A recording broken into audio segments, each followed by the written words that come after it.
کیا آپ جانتے ہیں کہ فضائی سفر کے دوران مسافروں کی وہ حرکت جس کی وجہ سے وہ گرفتار بھی ہو سکتے ہیں؟ جانیے اس ویڈیو میں۔ ناظرین، 1998 سے فضائی سفر کے دوران سگریٹ نوشی پر پابندی عائد کی جا چکی ہے، مگر اس کے باوجود ہوائی جہازوں کے ٹوائلٹس میں ایش ٹرے آج بھی موجود ہوتی ہے، جس سے بعض مسافر یہ مطلب اخذ کر بیٹھتے ہیں کہ وہ ٹوائلٹ میں سگریٹ نوشی کر سکتے ہیں، لیکن خبردار، ایسا کرنے پر آپ گرفتار بھی ہو سکتے ہیں۔ ایک ایئر ہوسٹس نے برطانوی میڈیا سے گفتگو کرتے ہوئے بتایا کہ ٹوائلٹ میں ایش ٹرے سیفٹی کے مقصد سے ہی لگائی جاتی ہے تاکہ جو مسافر سگریٹ نوشی پر پابندی کی خلاف ورزی کرے وہ ادھر ادھر سگریٹ پھینکنے کی بجائے ایش ٹرے میں بجھائے تاکہ کسی بھی حادثے سے بچا جا سکے۔ ایئر ہوسٹس کا کہنا تھا کہ ٹوائلٹ میں ایش ٹرے موجود ہونے کا ہرگز یہ مطلب نہیں کہ آپ وہاں سگریٹ پی سکتے ہیں۔ اگر آپ یہ حرکت کرتے پکڑے گئے تو آپ لینڈ ہوتے ہی ایئرپورٹ پر گرفتار ہو سکتے ہیں اور آپ پر اس فضائی کمپنی کے ساتھ سفر کرنے پر تاحیات پابندی بھی لگ سکتی ہے۔ بہت شکریہ۔ مزید ایسی معلوماتی ویڈیوز کے لیے دیکھتے رہیے ایم پی نیوز۔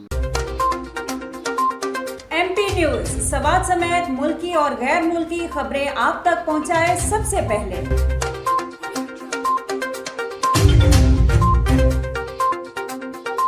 دن بھر کی تازہ ترین خبریں ہوں یا عوامی مسائل ہوں، ایم پی نیوز کی سکرین پر سب سے پہلے۔ سیاسی میدان ہو یا ہو کھیل کا میدان، ہم پہنچائیں گے سب سے پہلے خبر ایم پی نیوز پر۔ اب آپ کی آواز بنے گا ایم پی نیوز سب سے پہلے، تو ابھی فیس بک پر اور یوٹیوب پر سبسکرائب کیجیے ایم پی نیوز کو۔